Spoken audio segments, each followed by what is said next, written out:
दोस्तों जय हिंद। आज हम बात करने वाले हैं संयुक्त सैन्य अभ्यास, चाहे वो नौसेना को हो, वायुसेना को हो, है ना। तो इससे रिलेटेड हम बात करेंगे और उसके स्थान वेन्यू की बात करेंगे, कहाँ पे हुआ है ना। जैसे तरकस भारत और अमेरिका के बीच में होता है और ये इस बार 2024 में कहाँ पे हुआ है, तो वेस्ट बंगाल में, है ना, वेस्ट बंगाल में, कोलकाता में। ठीक है। मिलन अभ्यास, मिलन अभ्यास क्या है? तो मिलन अभ्यास बहुराष्ट्रीय है, ये नौसेना अभ्यास है। ठीक है। 2024 में कहाँ पे हुआ है, तो भारत और उसके मित्र राष्ट्र है ना, ठीक है, उनके साथ। ठीक है, याद रखिएगा कहाँ पे, तो विशाखापट्टनम में।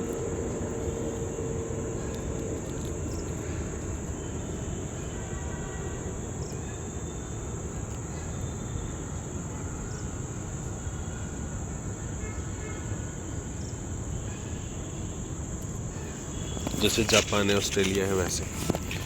तो बिना समय गवाए हम शुरू करते हैं। वीडियो पसंद आएगा तो दोस्तों के साथ शेयर करना मत भूलिएगा। ठीक है। सबसे पहले देखो, एक बात हमेशा याद रखना, चाहे आप जहाँ से भी पढ़ रहे हो, लेकिन एक लिखित बुक ज़रूर ले लीजिएगा, चाहे जिस भी पब्लिकेशन का लीजिए, मुझे उससे कोई आपत्ति नहीं है, पर रखना है और अभी से लगे रहना है। ठीक है। अगर आप RPF कांस्टेबल ये सब की तैयारी कर रहे हो या SI की भी, ठीक है, तो रखना है, हमेशा ग्रुप में पढ़ना है। ठीक है। अल नजाह भारत और ओमान। ठीक है। नजाह थोड़ा उर्दू जैसा लगता है, नहीं है ना, तो याद रखना मुस्लिम कंट्री है ना, ओमान। ठीक। अल नजाह ओमान। ठीक। ओमान के सलालाह में हुआ है। कहाँ पे? सलालाह में। ये थल सेना अभ्यास है। थल सेना अभ्यास, नौसेना अभ्यास जल्दी से नहीं पूछता है जगह और किन देशों के बीच में है, तो याद रखिएगा अल नगाह, अल नजाह, ये दोनों जो सैन्य अभ्यास है थल सेना का, वो किसके साथ होता है, तो भारत और ओमान के साथ। ठीक है। एक बार अगर आप याद कर लेते हैं तो ये जब भी होगा, 6ठा संस्करण, 7वां संस्करण, जो भी हो, है ना, नाम नहीं बदलता। इन देशों के साथ हमेशा भारत और ओमान के साथ यही नाम रहेगा। ठीक है। आगे बढ़ते हैं। युद्ध अभ्यास भारत और अमेरिका, राजस्थान के महाजन फील्ड फायरिंग रेंज में। ठीक है। राजस्थान याद रख लो, बहुत है, भारत और अमेरिका। ठीक है। कोई पर्टिकुलर जगह रहता है, जैसे जोधपुर हो गया है, उत्तराखंड का पिथौरागढ़ हो गया, है ना, चेन्नई हो गया, विशाखापट्टनम, ऐसे पूछता है। ऐसे राजस्थान का महाजन फील्ड फायरिंग रेंज थोड़ा सा सुन लेना है बस। ठीक है। भारत और अमेरिका के बीच थल सेना अभ्यास है, युद्ध अभ्यास। वरुण अभ्यास भारत और फ्रांस के बीच में, ये भूमध्य सागर में हुआ है। ठीक है। अब भूमध्य सागर में होगा तो वायुसेना का अभ्यास तो होने से रहा, है ना, थल सेना का होने से रहा, ये किसका होगा, तो नौसेना का, है ना, जल में। मित्र शक्ति भारत और श्रीलंका के साथ। ठीक है। अभी वहाँ के जो नवनिर्वाचित राष्ट्रपति हैं, जो कुमार, नाम भूल रहा हूँ, एक बार देख लीजिएगा ज़रूर। ठीक है। उन्होंने क्या कहा है कि जो श्रीलंका की भूमि है, वो भारत के विरुद्ध में कभी भी प्रयोग नहीं की जाएगी। ठीक है। भारत के विरुद्ध कोई काम नहीं किया जाएगा। तो याद रखिएगा, इसका मतलब क्या है, मित्र देश है अपना, तो याद रखिएगा मित्र शक्ति श्रीलंका, है ना। उल्ची फ्रीडम शील्ड एक्सरसाइज, तो ये दक्षिण कोरिया और अमेरिका के साथ है, अपना नहीं है। ठीक। तो इसको टेंशन नहीं लेना है इतना। उदार शक्ति तो भारत और मलेशिया। ठीक है। उदार शक्ति मलेशिया, याद रखिएगा, उदार शक्ति भारत और मलेशिया। कहाँ पे हुआ है, तो ये मलेशिया में हुआ है, कुआंटन में। कहाँ पे? कुआंटन में। ये नौसेना वायुसेना अभ्यास है। ठीक है। वायुसेना अभ्यास। 21वां खान क्वेस्ट बहुराष्ट्रीय है, ये उलान बटोर में। बहुराष्ट्रीय मतलब बहुत सारे देश जब शामिल होंगे। ठीक है। तो याद रखिएगा बहुराष्ट्रीय है। 21वां खान क्वेस्ट, ये कहाँ पे हुआ है, तो मंगोलिया की राजधानी उलान बटोर में। ठीक है। और मंगोलिया की जो करेंसी है टुग्रिक है, टुग्रिक, याद रखना। नोमैडिक एलिफेंट, ये भारत और मंगोलिया के साथ होता है। ठीक है। ये जब हम शुरुआत किए थे पढ़ना ना, जब शुरुआत किए थे, मतलब समझ लो आप 16, 17, 18 के आसपास की बात कर रहे हैं। ठीक है। वैसे शुरुआत में भी थोड़ा बहुत पढ़ते थे, लेकिन मेन बात है 2018 के आसपास हम बहुत मतलब अच्छी तैयारी करना शुरू किए। ठीक है। तो याद रखिएगा नोमैडिक एलिफेंट जो है उसके वो किसके साथ होता है, तो मंगोलिया के साथ, ठीक है। तो तब जब पढ़े थे वो अभी तक याद है, कभी भी पूछे कोई आराम से बता सकते हैं ना, एक बार देख लेना है तो बहुत ज़्यादा दिन तक याद रहता है, ठीक है। बाकी ये PDF डाल देंगे, वैसे मैंने कहा स्पीडी से है तो आप बुक ले सकते हैं। उमरोई में हुआ है, ठीक है। आगे बढ़ते हैं। 13वां अभ्यास मैत्री भारत और थाईलैंड के साथ, ठीक है, याद रखिएगा, मेघालय में, उमरोई में, ठीक है। ये भी उमरोई में मेघालय में हुआ है। हॉपेक्स ये भारत और मिस्र के साथ हुआ है। हॉपेक्स जब भी होगा भारत और मिस्र के साथ ही होगा, जैसे बताया मैंने, नाम से याद रखना है तो पता चल, ऐसे ही याद रह जाएगा। एक बार याद कर लोगे तो हमेशा याद रह जाएगा। बाकी कुछ जो नया होता रहेगा कभी कभी, ऐसे बहुत कम ही होता है कि नया कोई हो, ठीक है। हॉपेक्स भारत और मिस्र में हुआ है, ठीक है, वायुसेना अभ्यास हॉपेक्स। पहला फ्रीडम एज मिलिट्री एक्सरसाइज है ना, दक्षिण कोरिया और अमेरिकी जापान, तो इतना मतलब नहीं है, 3 देशों का हुआ है, उधर अपने देश से कोई लेना देना नहीं, ठीक है। ये जिम्पैक्स है ना, J for Japan, I for India military exercise कहाँ पे हुआ है, तो भारत और जापान के साथ, जापान के योकोसुका में। कहाँ पे, योकोसुका में, नौसेना अभ्यास, ठीक है। रेड फ्लैग बहुराष्ट्रीय है ये, ठीक है, लेकिन ये अमेरिका में होता है और ये अमेरिका का ही है, अपने देश का मतलब इसमें हम शामिल हो सकते हैं। लेकिन जैसे मिलन अभ्यास है ना, अपने भारत में होता है, विशाखापट्टनम में, नेतृत्व भी भारत करता है। लेकिन ये जो रेड फ्लैग है ये इसका नेतृत्व अमेरिका ही करता है, ठीक है, याद रखिएगा। इसी के तर्ज पे हम मिलन अभ्यास करते हैं, ठीक, याद रखना। लेकिन मिलन अभ्यास अपना क्या है, नौसेना अभ्यास है। और ये जो अलास्का है जहाँ पे हुआ है, क्या नाम है इसका, रेड फ्लैग, वो कहाँ पे हुआ है, तो वायुसेना का, ठीक। 7वां तर्कस तो अभी हम शुरुआत में ही बात किए थे, कोलकाता में हुआ है, पश्चिम बंगाल में, भारत और अमेरिका। शक्ति एक्सरसाइज तो भारत और फ्रांस के साथ, ठीक है, भारत और फ्रांस के साथ। अभी एक और इससे पहले क्या था, वरुण अभ्यास और शक्ति अभ्यास, दोनों कहाँ पे, भारत और फ्रांस के साथ। अभ्यास पूर्वी लहर, भारतीय नौसेना, ठीक है, पूर्वी तट पर, मतलब विशाखापट्टनम, भुवनेश्वर, पुरी, इधर, ठीक है, याद रखिएगा। पूर्वी लहर पूर्वी तट पर, ठीक है, पूर्वी लहर है पूर्वी तट पर, कोई बहुत बड़ी बात नहीं है। और अपना देश ही नौसेना ही किया है, ठीक है, इसमें दूसरे देश का लेना देना नहीं है। दोस्ती का 16वां अभ्यास किसका, तो भारत, मालदीव और श्रीलंका, ठीक है। तो दोस्ती कौन कौन, 3 पड़ोसी देश आपस के, ठीक है। एक तो भारत अपना है ना, भारत और उसके 2 पड़ोसी देश जो जलीय दूरी में सबसे नज़दीक है, जैसे सबसे नज़दीक मालदीव, फिर श्रीलंका है, ठीक है, 600 किलोमीटर ऐसे कुछ है, 600 किलोमीटर और 660 किलोमीटर, एक बार ज़रूर चेक कर लेना, ठीक है। बाकी कोई वैसे कोई दिक्कत नहीं। और मालदीव के राष्ट्रपति भी भारत आए थे, मोहम्मद मुइजू, ठीक है। और श्रीलंका के नवनिर्वाचित राष्ट्रपति, अभी प्रधानमंत्री का भी चुनाव हो रहा है, ठीक है। राष्ट्रपति का नाम क्या है, तो कुमार करके, एग्जैक्ट नाम भूल रहा हूँ, तो आप कमेंट में लिख सकते हो, हम कमेंट को पिन जरूर कर देंगे, ठीक है। गगन शक्ति 2024 भारतीय वायुसेना, ठीक है। अभ्यास दस्तलिक भी मैंने कहा ना, जैसे अभी थोड़ी देर पहले बताए थे, मंगोलिया है ना, नोमैडिक एलिफेंट, तो उसी तरह ये जो दस्तलिक है उसी समय पढ़े थे, अभी तक याद करने की ज़रूरत नहीं पड़ी दोबारा से, ठीक है। तो याद रखिएगा, अभ्यास दस्तलिक भारत और उज्बेकिस्तान, कहाँ पे हुआ है, तो टर्मेज जिला, ये उज्बेकिस्तान में है,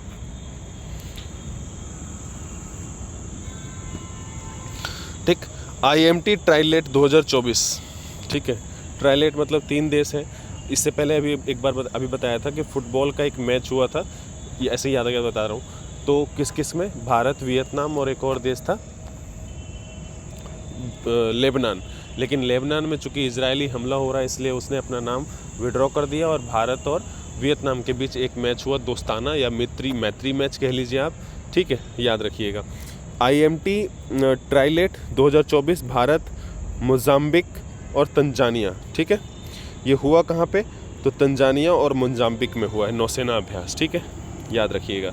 जंजीबार तंजानिया, मपूतो मोजाम्बिक, ठीक है, 2024। टाइगर ट्रायम्फ, टाइगर कौन है भाई, भारत और अमेरिका ही है ना। एक महाशक्ति है, एक महाशक्ति बनेगा, दूसरा कोई देश बचा नहीं जिसको महाशक्ति बनना है, एक ही देश बचा है, वो है अपना देश भारत, ठीक है। Tiger Triumph 2024। भारत और अमेरिका, भारत के समुद्री तट पर, ठीक है। 10वां लमीतीय भारत और सेशेल्स के बीच में, ठीक है। ये लमीतीय भी याद रखिएगा, ये हम भी तब से पढ़ते आ रहे हैं है ना, तो याद रखना, ठीक है। सेशेल्स में कहाँ पे हुआ है? सेशेल्स में, भारतीय नौसेना थल सेना के बीच। भारत ने, अभी करंट में आ जाते हैं थोड़ा सा, ठीक है। भारत ने कार्यवाहक उच्चायुक्त स्टीवर्ट रॉस व्हीलर, ठीक है, ये कनाडा के उच्चायुक्त हैं, हाई कमिश्नर, ठीक है। तो याद रखिएगा अभी क्या हुआ है, थोड़ा सा इलेक्शन चल रहा है, कनाडा में इलेक्शन है, तो वहाँ के जो प्रधानमंत्री हैं राजनीतिक तरीके से लाभ लेने के लिए खालिस्तानियों को बढ़ावा दे रहे हैं, ठीक है। और उसके ऊपर कोई कार्य भी नहीं कर रहे हैं नुकसान करने के लिए, मतलब अपने देश से रिलेटेड भारत को, जो भारत के वहाँ उच्चायुक्त हैं उनकी जिम्मेदारी होती है वहाँ पे, एक तरह के वो भारत के प्रतिनिधि होते हैं और वो बहुत सबसे सुरक्षित स्थान होता है अपने देश के लिए, लेकिन वहाँ पर भी वो हमले कर रहे हैं, तो उस पर भी कोई कार्रवाई नहीं हो रहा है। इसकी वजह से वहाँ पे उच्चायुक्त का जो मतलब कार्यक्रम चल रहा था दोनों देशों के बीच में, उसको निरस्त कर दिया है भारत सरकार ने, और अपने जो उच्चायुक्त थे जिनका नाम क्या है, संजय वर्मा, याद रख लेना, बहुत इम्पोर्टेंट है, ठीक है, संजय वर्मा, ठीक है, इनको वापस बुला लिया अपना देश, ठीक है, भारत। और उनका जो उच्चायुक्त था जिनका नाम क्या है, तो स्टीवर्ट रॉस व्हीलर, और उसके साथ 6 कनाडाई राजनीतिकों को निष्कासित कर दिया और उनको कह दिया है कि 19 अक्टूबर से पहले भारत छोड़ के चले जाना, ठीक है। मतलब एक तरह से अभी संबंध बहुत ख़राब चल रहा है, ठीक है, याद रखना। आगे बढ़ते हैं। अच्छा, कई बार पूछता है यूएसए और अमेरिका को अलग करने वाली रेखा, तो याद रखना 49वीं समानांतर रेखा है ना, और जस्टिन ट्रूडो वहाँ के प्रधानमंत्री। भारत ने कार्यवाहक उच्चायुक्त अच्छा सेम चीज़ है क्या ये? नहीं, चलो। विदेश मंत्री डॉक्टर जयशंकर प्रसाद ने आज नई दिल्ली में ई माइग्रेट V2.0 वेब पोर्टल और मोबाइल ऐप, ठीक है, ई माइग्रेट नाम का एक मोबाइल ऐप भी लॉन्च किए और ई माइग्रेट V2.0 वेब पोर्टल भी लॉन्च किया। किस लिए? तो ये प्रवासी भारतीयों के लिए, ठीक है, याद रखिएगा। कौन लॉन्च किया है, किसके लिए लॉन्च किया है, ठीक है, याद रखिएगा। ये विदेश मंत्रालय के द्वारा लॉन्च किया गया है, मतलब विदेश मंत्रालय के द्वारा अधीन चलाया जाएगा ये, और लॉन्च किसने किया, तो विदेश मंत्री जयशंकर प्रसाद, ठीक, याद रखना। और कौन सा मोबाइल ऐप है वो याद रखना है, ई माइग्रेट, ठीक। अच्छा, ये क्यों है? तो उद्घाटन समारोह को संबोधित करते हुए डॉक्टर जयशंकर प्रसाद ने कहा, पोर्टल का शुभारंभ सतत विकास लक्ष्यों के लिए 2030 के एजेंडे के लक्ष्य के अनुरूप है। 2030 के लिए कुछ एजेंडा रखा गया है, क्या चीज़ है? तो उसमें रखा गया है कि असमानताओं को, बाहर की असमानताओं और अंदर की जो देश के अंदर असमानता है उनको ख़त्म करना, जिसमें लोगों के लिए सुरक्षित प्रवास, ठीक है, गतिशीलता, इंफ्रास्ट्रक्चर के लिए, ठीक है, पर्यटन को, असमानता को कम करने का एक जरिया बनाना है, भेदभाव के खिलाफ सुरक्षा और कानूनी सेवाएं और अधिकार सशक्तता सुनिश्चित करना है। तो ये सब इतना इंपॉर्टेंट नहीं है, बस ये याद रख लो, ठीक है। ई माइग्रेट भी कौन लॉन्च किया है और किस मंत्रालय के अधीन चलाया जाएगा, और ये मोबाइल ऐप भी है, ठीक है, ई माइग्रेट। एक्चुअली भारत के राष्ट्रपति द्रौपदी मुर्मू अभी 3 देशों की यात्रा पर गई हैं, और ये अफ्रीकी देश अल्जीरिया की भारत के राष्ट्रपति की पहली यात्रा है, मतलब आज तक कोई दूसरा राष्ट्रपति इनसे पहले नहीं गया है, ठीक है, याद रखिएगा। अब आ जाते हैं थोड़ा सा क्या लिखा है, जो क्या क्या हुआ है वहाँ। अल्जीरिया की यात्रा करने वाली भारत की पहली राष्ट्रपति बनने पर गर्व है, द्रौपदी मुर्मू ने ऐसा कहा है। राष्ट्रपति ने कहा कि दोनों देशों ने विभिन्न मुद्दों पर चर्चा की और भारत अल्जीरिया के साथ ये जो बात हुई जा रही है, ये बात जो है वो भारत और अल्जीरिया आर्थिक सम्मेलन पर बात किया जा रहा है, ठीक है, तो याद रखिएगा। ये कहाँ पे हो रहा है? तो अल्जीयर्स में। कहाँ पे? अल्जीयर्स कहाँ पे है? तो अल्जीरिया की राजधानी है ये, ठीक है। आगे बढ़ते हैं। भारत अल्जीरिया के सौहार्दपूर्ण संबंधों को बढ़ाने के लिए साथ साथ देश में निवेश और व्यापार को बढ़ाने के लिए दृढ़ता से प्रतिबद्ध है।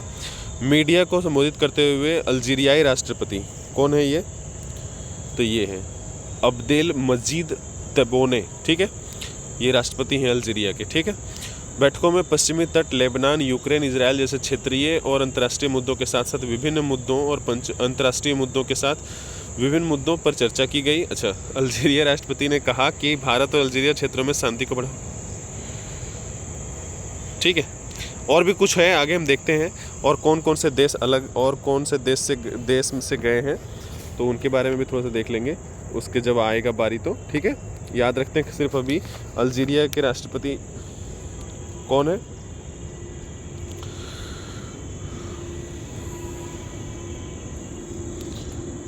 तो राष्ट्रपति जी हैं, ठीक है, अब्देल मजीद तैबोने, ठीक, याद रखना। और राजधानी क्या है तो अल्जीयर्स, ठीक है, और करेंसी क्या है तो दिनार, अल्जीरियन दिनार। अब आगे पढ़ते हैं थोड़ा सा। अल्जीरियाई भारतीय आर्थिक मंच, मैंने कहा था ये जो बात चल रही है वो कहाँ हो रहा था, तो अल्जीरियाई भारतीय आर्थिक मंच को संबोधित करते हुए राष्ट्रपति द्रौपदी मुर्मू ने कहा कि अल्जीरियाई नेतृत्व के साथ विभिन्न चर्चाओं में यह स्पष्ट है कि अल्जीरियाई विकास और निवेश के अवसरों को बढ़ाने के लिए प्रतिबद्ध है।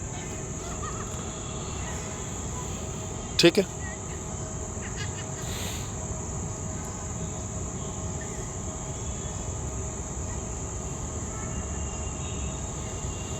और राष्ट्रपति कहाँ कहाँ जाएंगी या गई हैं तो याद रखना, राष्ट्रपति द्रौपदी मुर्मू जाएंगी सिद्दी अब्दुल्ला विश्वविद्यालय जाएंगी, ठीक है।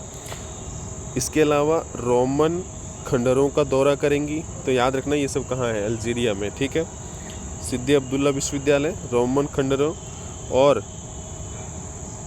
उसके बाद कौन कौन सा देश जाएगी तो मॉरिटानिया और मलावी, ठीक है, मॉरिटानिया और मलावी,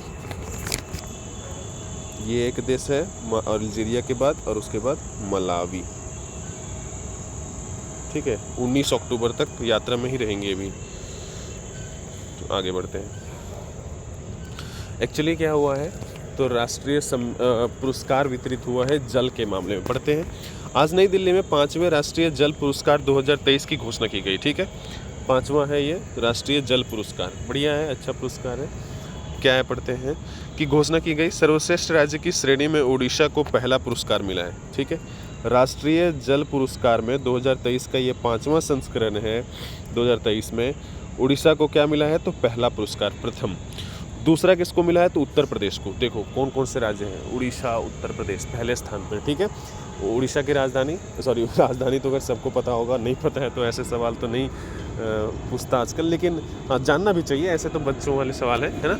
मुख्यमंत्री कौन तो मदन चरण मांझी है ना, और रघुवर दास वहाँ के राज्यपाल हैं, और झारखंड के पूर्व मुख्यमंत्री है ना। उत्तर प्रदेश के तो मुख्यमंत्री योगी आदित्यनाथ और राज्यपाल आनंदीबेन पटेल, ठीक है। गुजरात और पुदुचेरी के ने संयुक्त रूप से तीसरा स्थान हासिल किया है। पहला स्थान उड़ीसा, कौन सा तो राष्ट्रीय जल पुरस्कार 2023, ये कौन सा संस्करण है तो 5वां, ठीक, याद रखना। और तीसरा नंबर पे गुजरात और पुदुचेरी। राष्ट्रपति द्रौपदी मुर्मू इस महीने की 22 तारीख को नई दिल्ली में 5वें राष्ट्रीय जल पुरस्कार प्रदान करेंगी। 9 श्रेणी में संयुक्त विजेताओं सहित कुल 38 विजेताओं को यह पुरस्कार प्रदान किए जाएंगे। जब होगा तो हम जरूर बात करेंगे।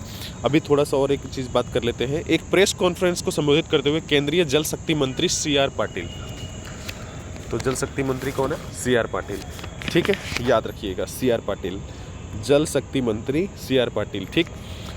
और ख़ास बात ये जल शक्ति मंत्री जो CR पाटिल है वो कहाँ के हैं, है ना, मतलब लोकसभा सीट कहाँ से है, तो वो इम्पोर्टेंट है ना, याद रखना। तो जल शक्ति मंत्री CR पाटिल जो है वो नवसारी से है, नवसारी, ठीक है, नवसारी, गुजरात, ठीक। आगे बढ़ते हैं। 2024 का अर्थशास्त्र का नोबेल पुरस्कार भी मिल गया है, और ये 3 अमेरिकी वैज्ञानिकों को मिला है, एक तरह से अर्थशास्त्रियों को मिला है। वो क्या क्या कौन कौन है तो नाम थोड़ा सा पढ़ लेते हैं। डेरोन एसमोगलू, साइमन जॉनसन और जेम्स रॉबिन्सन। फिर से एक बार देख लेते हैं। डेरोन एसमोगलू, बड़ा अजीब नाम है, डेरोन है ना, डेरोन, साइमन और जेम्स, याद रखना है, डेरोन, साइमन और जेम्स, ठीक। इनको मिला है, और किस लिए शोध में मिला है तो ये शोध इनको करने के लिए मिला है, किसका तो जो संस्थाएं हैं ना, देश की आर्थिक उन्नति में कैसे, आर्थिक उन्नति समृद्धि में कैसे काम करती है या कैसे महत्व है उसका, है ना, उसके बारे में शोध के लिए मिला है। देखो क्या है, पढ़ते हैं। अभूतपूर्व शोध के लिए दिया गया। क्या है? तो संस्थाएं समृद्धि को कैसे आकार देती है। संस्था जो सोशल वर्क काम करती है, जैसे मान लो नाबार्ड है, मान लेते हैं सिडबी है, सेबी है, या गेल ही मान लेते हैं, एनटीपीसी, कोई भी संस्था के बारे में बात कर रहे हैं, तो संस्थाएं समृद्धि को कैसे आकार देती हैं। एसमोगलू और जॉनसन, MIT है ना, MIT क्या है? तो मैसेच्यूसेट्स ऑफ टेक्नोलॉजी, इसी के आधार पे IIT बनाया गया है, इंडियन इंस्टीट्यूट ऑफ टेक्नोलॉजी, जबकि रॉबिन्सन शिकागो विश्वविद्यालय में काम करते हैं। ठीक है, याद रखना, MIT के हैं ये दोनों, एसमोगलू और जॉनसन, और रॉबिन्सन जो है वो शिकागो यूनिवर्सिटी में है। ठीक है, पढ़ाते हैं। आर्थिक विज्ञान पुरस्कार जो ये है ना, आर्थिक अर्थव्यवस्था के क्षेत्र में, क्या बोलते हैं इसको, इकोनॉमिक्स के क्षेत्र में, वो कौन देती है? तो royal Swedish academy of sciences, Stockholm, Sweden. पूछता है कई बार। ठीक है, याद रखिएगा, जो अर्थशास्त्र का नोबेल है वो कौन देता है? तो royal Swedish academy of sciences, Stockholm, Sweden. प्रधानमंत्री नरेंद्र मोदी आज सुबह नई दिल्ली के भारत मंडपम में अंतर्राष्ट्रीय दूरसंचार संघ ITU विश्व दूरसंचार मानकीकरण सभा 2024 का उद्घाटन करेंगे। किसका? तो अंतर्राष्ट्रीय दूरसंचार संघ विश्व दूरसंचार मानकीकरण सभा का उद्घाटन करेंगे। कहाँ पे? नई दिल्ली भारत मंडपम। ठीक, याद रखना। ये प्रत्येक 4 वर्ष में एक बार होता है। ठीक है, ये प्रत्येक 4 वर्ष में एक बार होता है, याद रखिएगा। ये एजेंसी किसकी है? तो यूनाइटेड नेशन की एजेंसी है, जैसे यूनिसेफ है ना, WHO है, उसी तरह ये भी एक एजेंसी है। ठीक, तो 2024 में इसका उद्घाटन किया जाएगा। कहाँ पे? अच्छा, आज हो गया है। कहाँ पे? भारत मंडपम, नई दिल्ली में। प्रधानमंत्री इस कार्यक्रम के दौरान इंडिया मोबाइल कांग्रेस 2024 के 8वें संस्करण का भी उद्घाटन करेंगे। 2 चीज़ें। ठीक है, WTCA का उद्घाटन नई दिल्ली भारत मंडपम में, और वहीं पे भारत मोबाइल कांग्रेस 2024 का भी 8वां संस्करण भी उद्घाटन करेंगे। कौन? प्रधानमंत्री मोदी। सोचता हूँ एक बार भारत मंडपम चला जाऊँ, है ना, यहाँ पास में ही है कहीं। WTSA अंतर्राष्ट्रीय दूरसंचार संघ डिजिटल प्रौद्योगिकियों के लिए संयुक्त राष्ट्र एजेंसी के मानकीकरण कार्य के लिए शासी सम्मेलन है। मैंने कहा था संयुक्त राष्ट्र एजेंसी है ये, हर 4 साल में आयोजित किया जाता है, पहले ही बताया आपको। ठीक है, यह पहली बार है कि ITU WTSA, जो ऊपर नाम लिखा है ना, अंतर्राष्ट्रीय दूरसंचार संघ ITU विश्व दूरसंचार मानकीकरण सभा WTSA, ठीक है, पहली बार यह है जो भारत और एशिया प्रशांत में किया जा रहा है इसका आयोजन। ठीक है, तो वैसे ही महत्वपूर्ण है, अगर पूछा जाएगा तो याद रखना है। आगे बढ़ते हैं। दूरसंचार मानकीकरण सभा एक महत्वपूर्ण वैश्विक आयोजन है जिसमें 190 से अधिक देशों के 3000 से अधिक उद्योग जगत के नेता, नीति निर्माता शामिल हो रहे हैं। ठीक है, तो ये एक बहुत बड़ी उपलब्धि है अपने देश के लिए। जम्मू कश्मीर के उपराज्यपाल है ना, जम्मू कश्मीर में और हरियाणा में क्या है, सरकार बनने वाली है नई, तो जब बनेगी तो हम थोड़ी सी बात करेंगे ही। अभी थोड़ा सा देख लेते हैं क्या है। कल शपथ समारोह है। ठीक है, तो क्या है, जम्मू कश्मीर के उपराज्यपाल मनोज सिन्हा है ना, वहाँ पे जो पार्टी अभी निर्वाचित हुई है उसमें जीत किसकी हुई है, तो नेशनल कॉन्फ्रेंस और कांग्रेस के समर्थित पार्टी है ना, उसमें फिर शामिल हो गया आप भी, है ना। तो वो क्या है, सरकार बहुमत दल के लिए वो प्रस्ताव दे दिए, तो राज्यपाल बुला लिया, भैया कल तुम आ जाना, है ना, शपथ दिला देंगे। तो मुख्यमंत्री कौन बनेगा, उमर अब्दुल्ला। राज्यपाल कौन है वहाँ के, उपराज्यपाल मनोज सिन्हा। लोकसभा सीटों की संख्या 5, टोटल पहले 6 थी जिसमें से 1 चला गया किसके पास, तो लद्दाख के पास। ठीक है, और यहाँ पे विधानसभा भी है, तो उसमें कितने हैं, 90 सीटों पर अभी निर्वाचन हुआ है, याद रखना। कुल कितने हैं, तो 114, 24 कहाँ गए भाई, तो 24 जो है वो POK का है। ठीक है, याद रखना, टोटल कितने, 114। चलो अभी इतना ही। वीडियो पसंद आएगा तो दोस्तों के साथ शेयर करना मत भूलिएगा। मिलते हैं फिर, जय हिंद।